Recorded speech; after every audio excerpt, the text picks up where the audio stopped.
سلامونه او درنښت پام وکړئ د دې ساعت خبرونو ته خو په سر کې هم د مهمو خبرونو سرټکی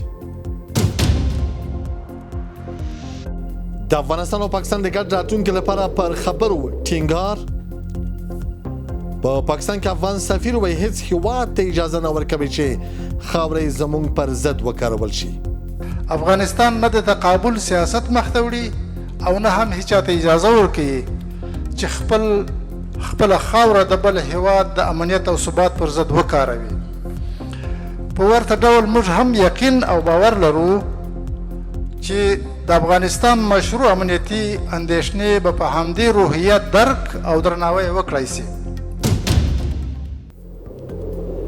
د افغانستان پر ځان بساینې برخه کې تازه ګامونه. ملا عبدالغني برادر د یو ونډوال شرکت د جوړولو د تفاهم لیک د لاسلیک مراسمو کې وویل چې د یا شرکت جوړول د افغانستان اقتصادي پراختیا لپاره یو لوی ګام دی. د نن ورځې سهمي شرکت جوړېدل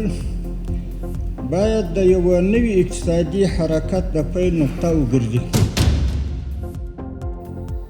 ایران د احتمالي جګړې لپاره چمتووالی نیسي خو ډونالډ ټرمپ عمان ته ګواښ کړی چې که د هرمز تنګي د بیا پرانیستلو پر وړاندې خنډ جوړ کړي امریکا به یې بمبار کړي. I just think it's a great idea. Yeah, I mean, we control it. We control it with the blockade. We have a blockade. We control it. زه یوازې فکر کوم چې دا یوه ډېره ښه مفکوره ده. موږ د محاصرې له لارې پر دې تنګي کنټرول لرو او زه د دې مفکورې خوښ یم چې دا د امریکا خاوره اعلان شي. موږ اوس پر دې تنګي بشپړ کنټرول لرو. دا هم پوره خبرونه. په اسلام آباد کې د افغانستان سفیر سردار احمد شکیب ویلي د افغانستان اوسنی ثبات یوازې د افغانانو نه بلکې د سیمې او نړۍ په ګټه دی او کولی شي د سیمهیز اتصال او اقتصادي همکاریو زمینه برابره کړي. نوموړي ټینګار کړی چې افغانستان د تقابل سیاست نه تعقیبوي او اجازه نه ورکوي چې خاورې د بل هیواد د امنیت پر ضد وکارول شي. بلخوا د جمعیت علماء اسلام مشر مولانا فضل الرحمن ویلي افغانستان او پاکستان باید د پیاوړو او سوله ییزو ګاونډیانو په توګه ګډ راتلونکی جوړ کړي او شته ستونزې د خبرو او تفاهم له لارې حل کړي. په اسلام آباد کې د اسلامي امارت سفیر سردار محمد شکیب هلته د اسد څلېرویشتمې په مناسبت جوړه شوې غونډه کې ویلي د افغانستان اوسنی ثبات یوازې د افغانانو اړتیا نه ده بلکې د سیمې او نړۍ په ګټه هم دی او کولی شي د سیمهیز اتصال او اقتصادي همکاریو لپاره پراخ فرصتونه رامنځته کړي. افغانستان له خپلو ټولو ګاونډیو هیوادونو خصوصا پاکستان سره داسې اړیکې غواړي چې بنسټ یې متقابل احترام د هیوادونو د حاکمیت برابري د یو بل په کورنیو چارو کې نه لاسوهنه او د ګټو پالنه وي. موږ باور لرو چې د اعتماد فضا د زور او فشار او جبر له لارې نه بلکې د تفاهم دوامداره او خبرو اترو او صادقانه همکاري له لارې ممکنه ده. همدا هغه اصول دي چې د اسلامي شریعت له لارښوونو او د افغانستان د اسلامي امارت د امیرالمؤمنین صاحب د هدایاتو او د نړیوالو اړیکو له منل شوو اصولو سره او د ښه ګاونډیتوب له تلپاتې ارزښتونو سره سمون لري. سردار احمد شکیب زیاته کړې د مقابل او تقابل سیاست نه تعقیبوي او نه هم اجازه ورکوي چې د افغانستان خاوره د کوم بل هیواد د امنیت او ثبات پر ضد وکارول شي. افغانستان نه د تقابل سیاست مخته وړي او نه هم هیڅ چاته اجازه ورکوي چې خپل خاوره د بل هیواد د امنیت او ثبات پر ضد وکاروي. په ورته ډول موږ هم یقین او باور لرو چې د افغانستان مشروع امنیتي اندېښنې به په همدې روحیه درک او درناوی وکړای شي او هیڅ هیواد به خپلې خاورې ته د افغانستان پر ضد د استفادې اجازه ورنه کړي. موږ چمتو یو چې د همدې اصولو پر بنسټ له خپلو ګاونډیانو سره عملي او رغنده همکاري لا پیاوړې کړو. زموږ لیدلوری روښانه دی. موږ داسې یو افغانستان غواړو چې د جیوپولیټیکو سیالیو ډګر نه بلکې د سیمهیز اتصال، سوداګرۍ، ترانزیت، خبرو اترو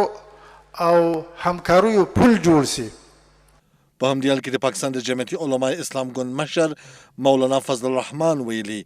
افغانستان او پاکستان د پیاوړي او سوله ییز ګاونډیانو په توګه ګډ راتلونکی جوړ کړي. هغه ویلي د دواړو هیوادونو ترمنځ شته ستونزې د خبرو تفاهم او مذاکراتو له لارې حل کیدی شي. تاریخی رشتے، مذہبی رشتے، ثقافتی رشتے اس بات کے متقاضی ہیں زمونږ تاریخي، دینی او کلتوري اړیکې له موږ غواړي چې خپل راتلونکی د دوو پیاوړو او سوله ییز ګاونډیانو په توګه جوړ کړو، یو نوی راتلونکی رامنځته کړو او د دغه نوي راتلونکي لپاره پیاوړي بنسټونه کېږدو. زه باور لرم چې پاکستان به د افغانستان ملاتړ وکړي او افغانستان به د پاکستان ملاتړ وکړي. اور نئی مستقبل کی مستحکم بنیادیں تلاش کریں. مجھے یقین ہے کہ پاکستان افغانستان کا سہارا ہوگا اور افغانستان پاکستان کا سہارا ہوگا. دا په داسې حال کې چې په نوې ډیلي کې د افغانستان شهزادفیر نور احمد نور ویلي د افغانستان او هند ترمنځ د سیاسي باور، اقتصادي همکارۍ او دوامداره تعامل پیاوړتیا د دواړو هیوادونو په ګټه دی. نوموړي د اسد 40مې په مناسبت جوړه شوې غونډې ته ویلي د کابل او نوې ډیلي اړیکو په وروستیو کلونو کې د متقابل درناوي، سیاسي تعامل او ګټو پر بنسټ د پام وړ پرمختګ کړی دی. نور احمد نور د دواړو هیوادونو ګډ فرهنګي میراث ته په اشاره ویلي د افغان پوهانو، شاعرانو او صوفیانو اغیز د ډیلي او لاهور په څیر ښارونو کې تر اوسه لیدل کیږي. د افغانستان شهزادفیر ټینګار کړی چې د کابل او نوې ډیلي ترمنځ د سیاسي او اقتصادي اړیکو پراختیا او دوامداره تعامل کولی شي د دواړو هیوادونو ګټو ته لا ډیره زمینه برابروي. په دې اړه د لا بحث په موخه د پوځي او سیاسي چارو شنونکی اختر محمد راسخ را سره مېلمه دی. راسخ صاحب تاسو هم ښه راغلاست وایم. ولې د افغانستان د سولې او ثبات له سیاست سره د ځینو ګاونډي هیوادونو غبرګونونه لا هم منفي دي؟ بسم الله الرحمن الرحیم. ګران قدر سلامونه تاسو ته او تاسو د پروګرام ټولو معززو وطنوالو افغانانو او تخنیکي همکارانو ته وړاندې کوم. وعلیکم السلام. ګورئ، پاکستان او ایران دا دوه هغه هیوادونه دي چې د افغانستان په امن کې خپل ګټې نه ګوري. دوی زموږ په ناامنۍ کې، زموږ په بدبختیو کې،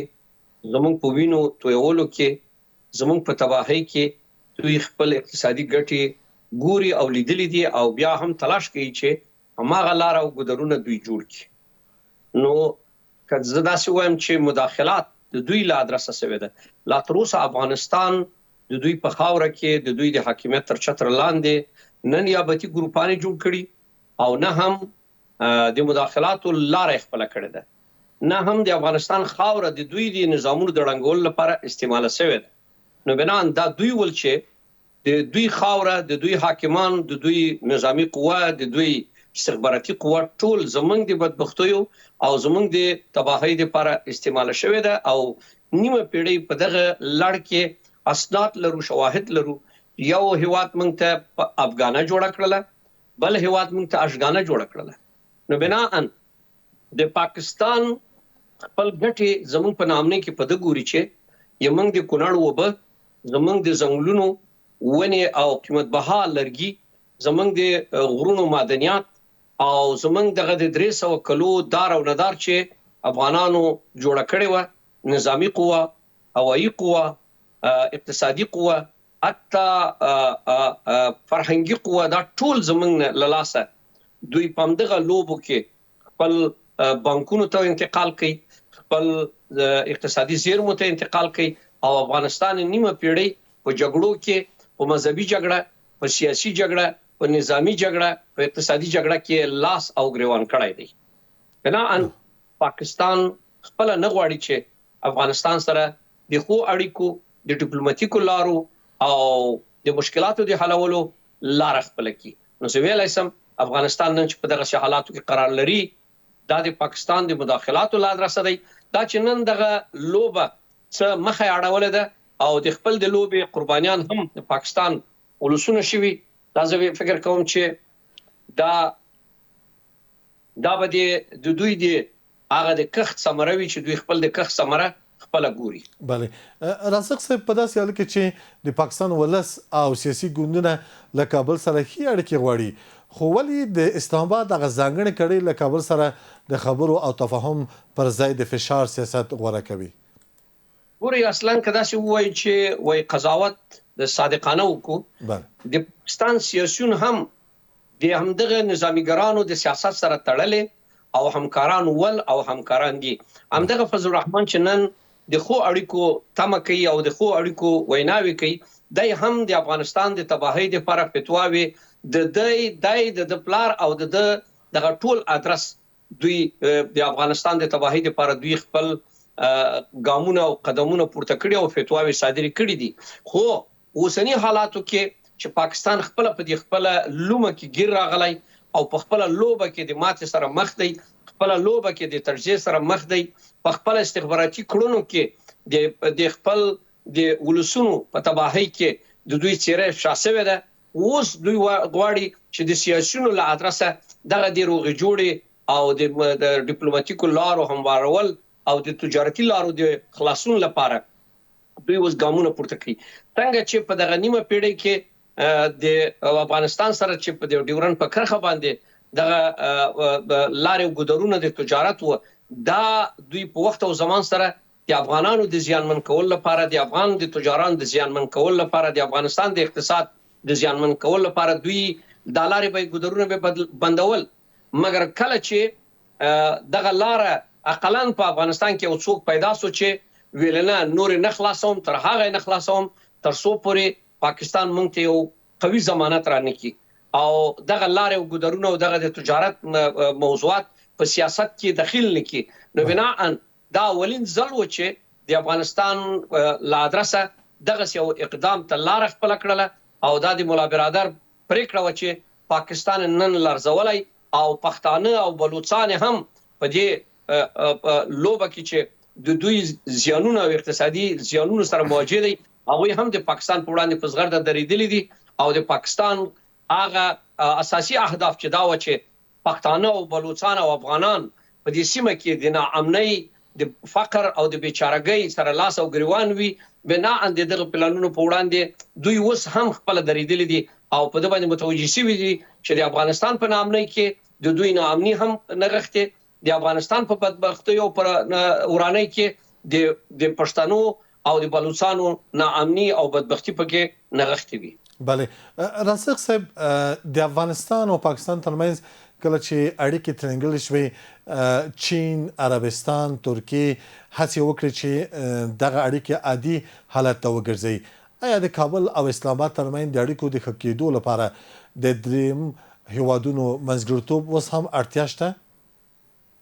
بالکل. ګورئ، نه تنها د دغه هیوادونو منځګړیتوب، زه وایم چې حتی د نړیوالې ادارې دنده ده چې د پاکستان او د افغانستان ترمنځ دغه اوږدمهاله لانجه چې پرته ده، چې دغه د ډیورن د کرښې معضله ده، دغه د خاورې په معضله ده، دغه د قومونو معضله ده، د یو ملت د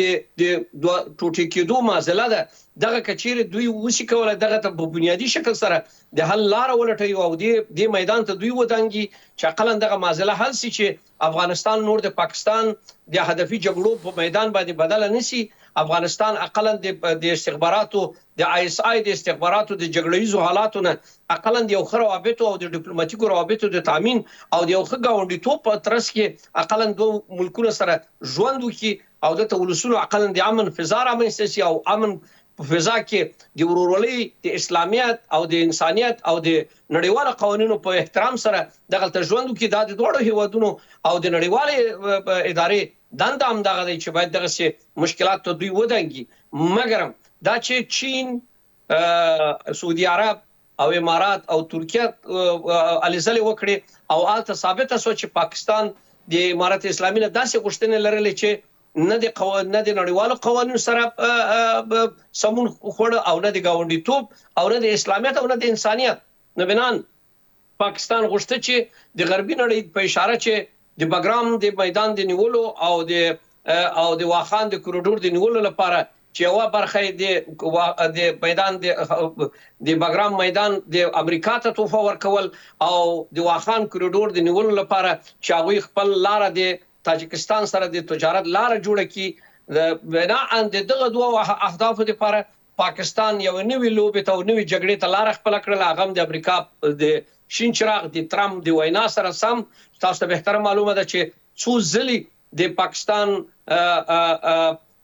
مارشال ایچا خبره عاصم منیر او شهباز شریف